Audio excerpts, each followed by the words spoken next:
Every Halloween, the myth of tampered Halloween candy is a persistent urban legend that stokes fears. The story alleges that malicious strangers put dangerous objects like razor blades, needles, or pins into treats or poison candy with the intent of harming unsuspecting trick-or-treaters or kids. The fear has become so ingrained in popular culture that many communities and hospitals offer to x-ray candy bags, and parents are universally warned to inspect every piece of their children's haul before allowing them to eat it. The story preys on the fear of anonymous, senseless violence directed at innocent children. Despite its widespread belief, the legend is almost entirely baseless. There are no documented cases of a stranger killing or seriously injuring a child with intentionally contaminated Halloween candy. Investigations by sociologists and journalists have found that the few confirmed instances of tampered treats are almost always hoaxes fabricated by children or parents, or tragic cases where a family member was responsible for the harm and used the myth as a cover-up. The panic largely originates from media sensationalism and word of mouth, perpetuating a powerful myth that has little to no factual basis, but shapes our Halloween traditions. This is the story of the myth of poisoned Halloween candy.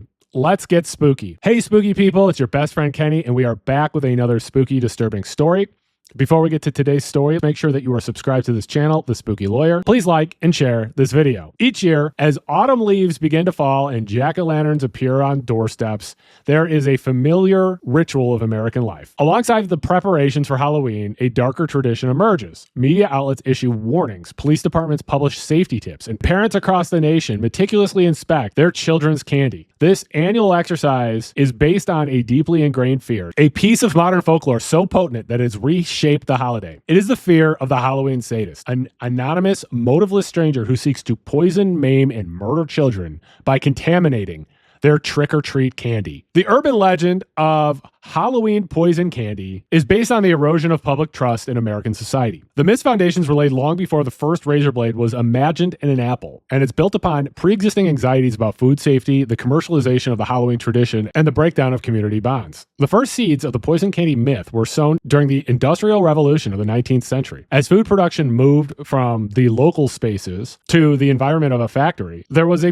breaking of trust. Consumers were now purchasing goods made by strangers, using unfamiliar processes and unknown ingredients. The shift gave rise to widespread anxiety about food adulteration. Public discourse was full of fears of contamination, and candy, which is a product for children, became a focal point of the concern. Some physicians even made public claims that they were treating children for candy-related poisoning on a daily basis. While subsequent investigations by government bodies like the U.S. Bureau of Chemistry in the late 1890s and early 1900s found no evidence of deliberate poisoning, attributing these illnesses instead to the overconsumption or poor hygiene, the cultural narrative of dangerous candy was firmly established. The period created a template of suspicion that would be readily adapted to the Halloween context a few decades later. In the early 20th century, Halloween was mostly a night of mischief, often characterized by pranks and minor vandalism perpetrated by youths and young adults. It was a holiday where the community was on guard against tricks of its own children. However, after World War II, a concerted effort was made to domesticate the holiday and make it more child-centric. This led to the popularization and widespread adaptation of organized trick-or-treating. The focus shifted from pranks perpetrated by children to potential dangers directed at them. The community was no longer wary of what children might do, but might be done to them. Making children the recipients of treats rather than active agents of mischief created a necessary narrative space for the Halloween sadist to emerge. Now, to be fair,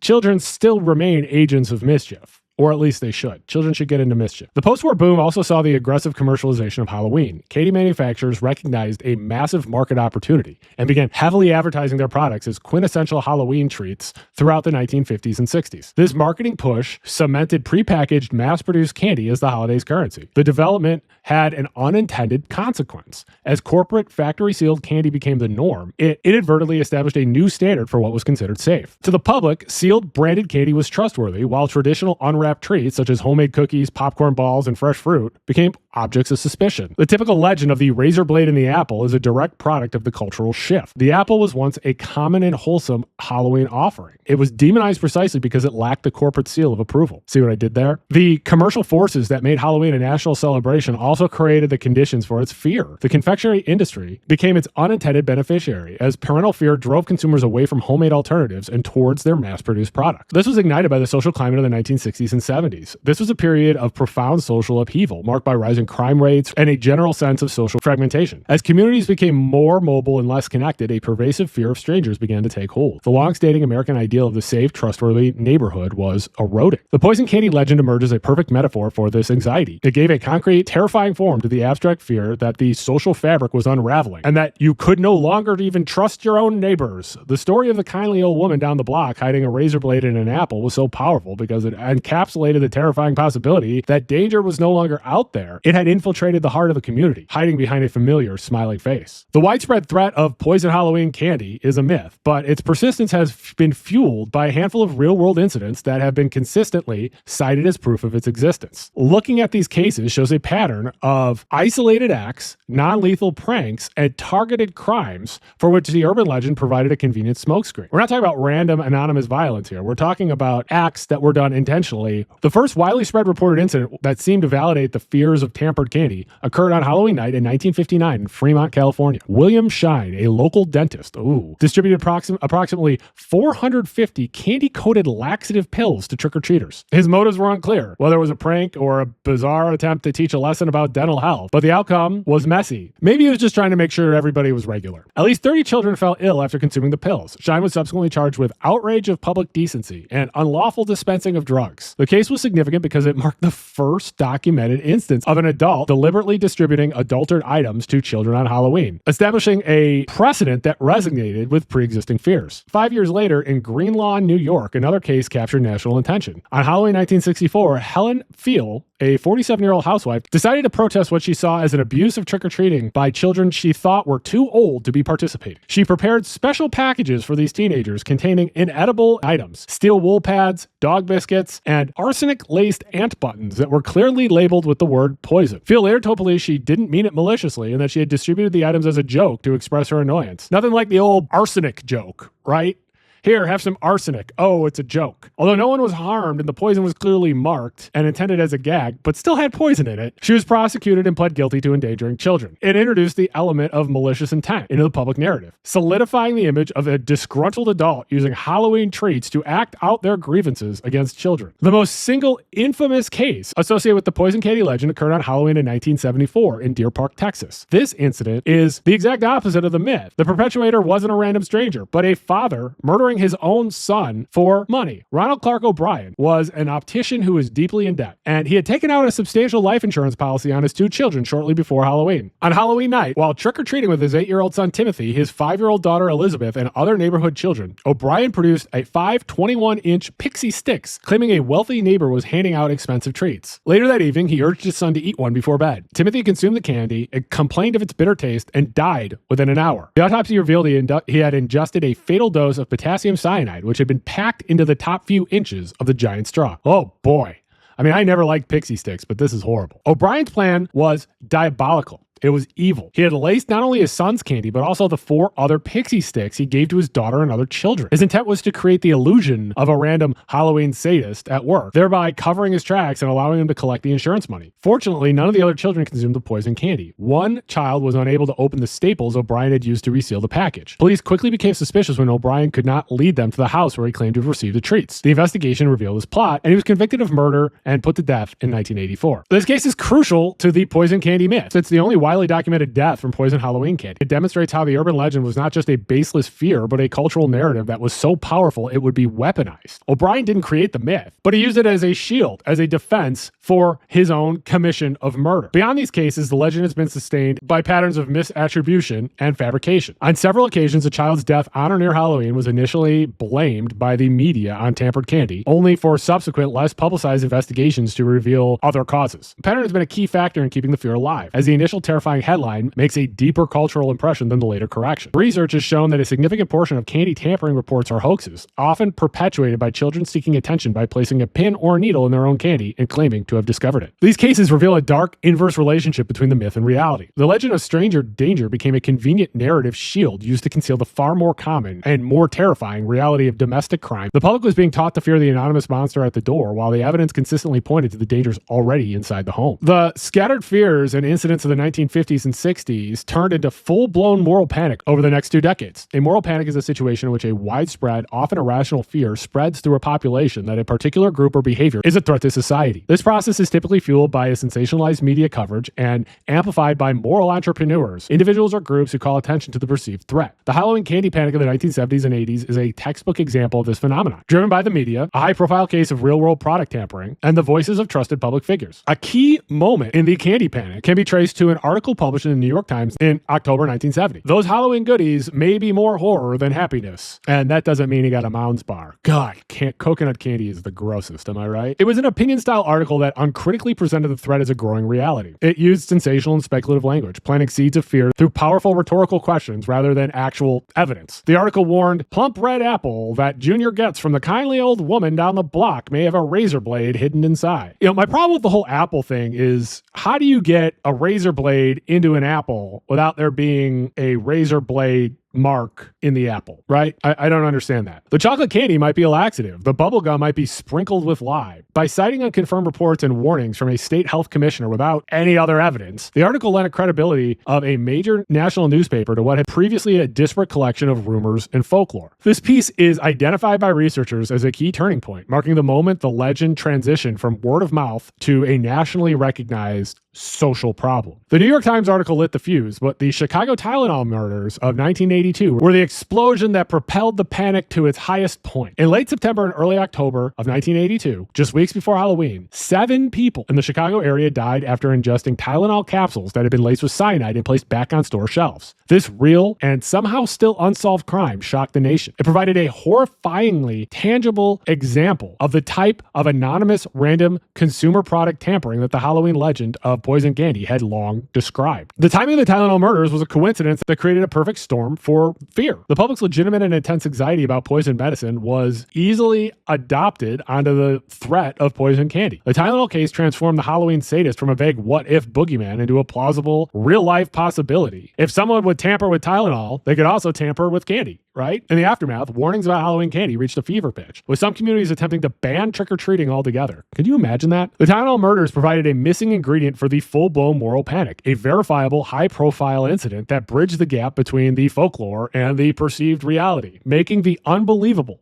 seem suddenly horribly possible. The fear was legitimized and cemented in the public consciousness by figures of immense cultural authority, nationally syndicated advice columnists. In a Halloween-themed column published October 31st, 1983, Abigail Van Buren, better known as Dear Abby, issued a stark warning for her millions of readers. She wrote, "It's Halloween again and time to remind you that somebody's child will become violently ill or die after eating poisoned candy or an apple containing a razor blade." Again, with the razor blade apple. Look at the language there. It's not somebody's child could become ill or die, but somebody's child will become ill or die. And this transformed a possibility into a certainty. The sentiment was echoed by her contemporary Ann Landers, who also warned of twisted strangers putting razor blades and poison in Halloween treats. Coming from these trusted voices, were seen as dispensers of common sense wisdom. The warnings were taken as true. The endorsement by moral authorities was a critical step in the panic's lifestyle, moving the myth of sensationalized media reports and rumor into the domain of established, prudent parental advice. As the panic grew, public and private institutions began to respond in ways that served to validate and reinforce the fear. These were well-intentioned responses, but they still reinforced the fear of an urban legend. Police departments across the country began issuing annual warnings to parents to inspect candy. Schools incorporated lessons on Halloween safety that focused on the threat of tampering. In some cities, hospitals offered to x-ray children's candy bags for free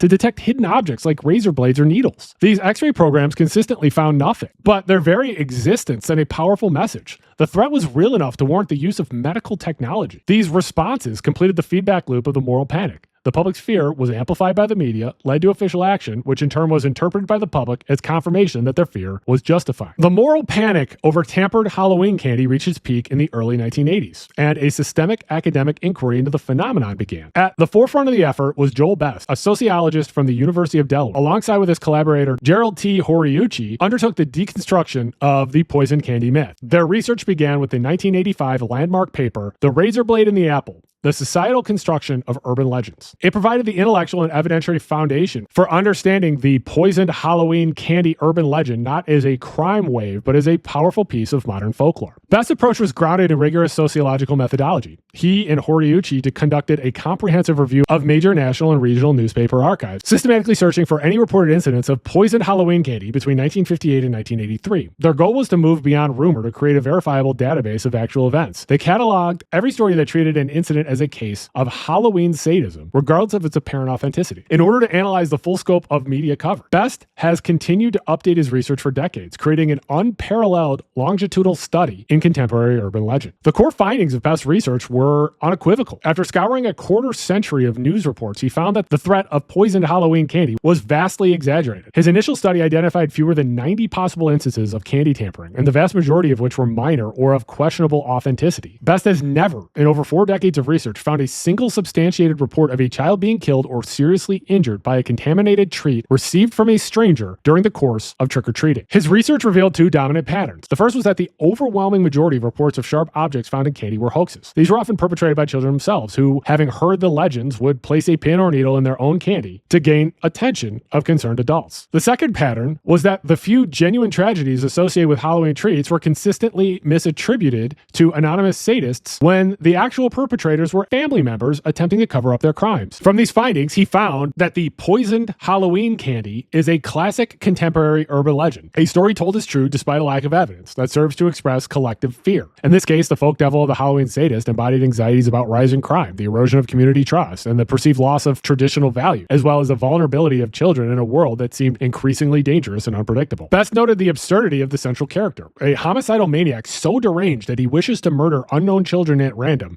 yet so disciplined and tightly controlled that he only acts on this impulse on one specific night of the year, October 31st. The great point. Real-world criminals have motives: greed, revenge, lust, ideology. The Halloween sadist has none, other than pure, unadulterated malevolence. The lack of rational motivation is a hallmark of a legendary figure, a boogeyman, rather than a real-life offender. The moral panic over tampered Halloween candy has left a permanent legacy on American culture. It has fundamentally altered the traditions and practices of the holiday, reflecting a lasting shift in attitudes toward the community. And this urban legend's consequences can be seen in the types of treats deemed acceptable, the creation of safe alternative events, and the institutionalization of parents acting with vigilance. This urban legend absolutely killed any treat that was not commercially produced and sealed in an original wrapper. The threats of the legend, the razor blade in the apple, the poison in the popcorn ball, were always associated with unwrapped or homemade items. As a result, these offerings, which used to be a big part of trick-or-treating, became objects of suspicion. The fear of tampering accelerated the commercialization of the holiday. The legend has also given generations of parents the annual ritual of candy inspection. The act of meticulously examining each piece of candy from a child's haul for torn wrappers, pinpricks, or other signs of tampering has become ingrained as part of the legend. And for moms and dads everywhere, a great opportunity to steal some of the best pieces of candy. Its performance of parental diligence and a tangible way for parents to enact their protective role, providing a sense of control over a holiday that involves sending one's children out into the night to accept gifts from strangers. It's a ritual. It's a tradition.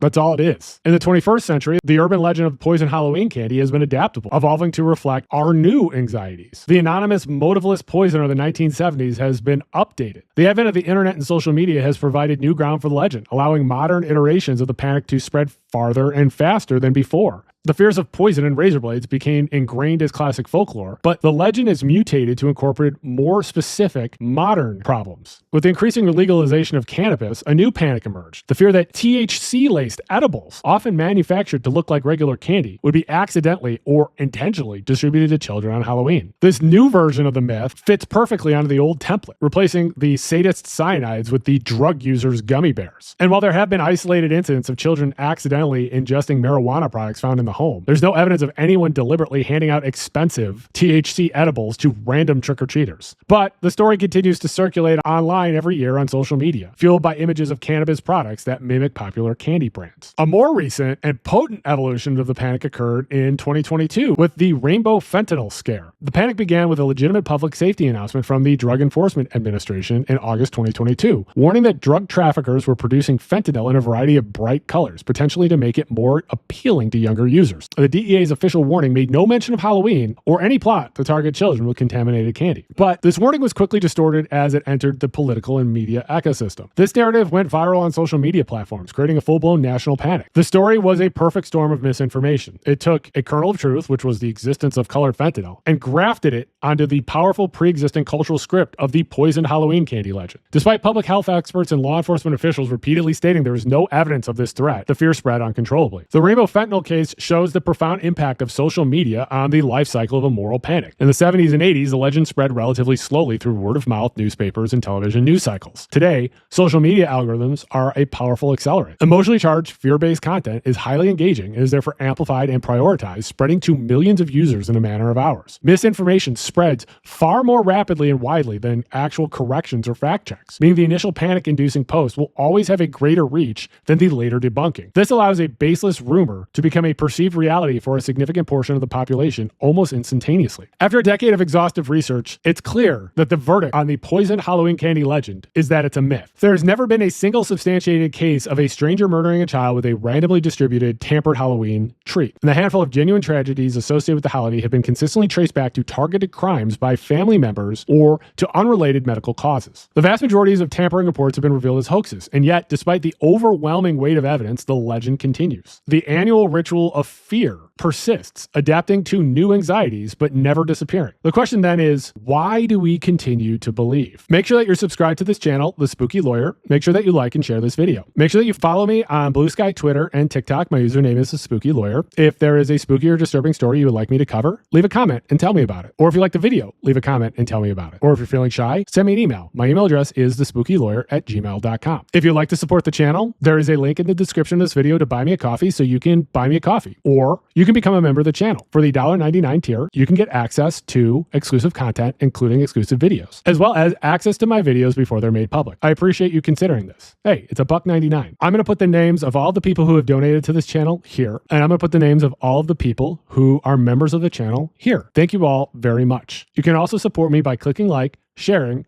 and watching my videos. And I do appreciate that you watch my videos. And please stay spooky.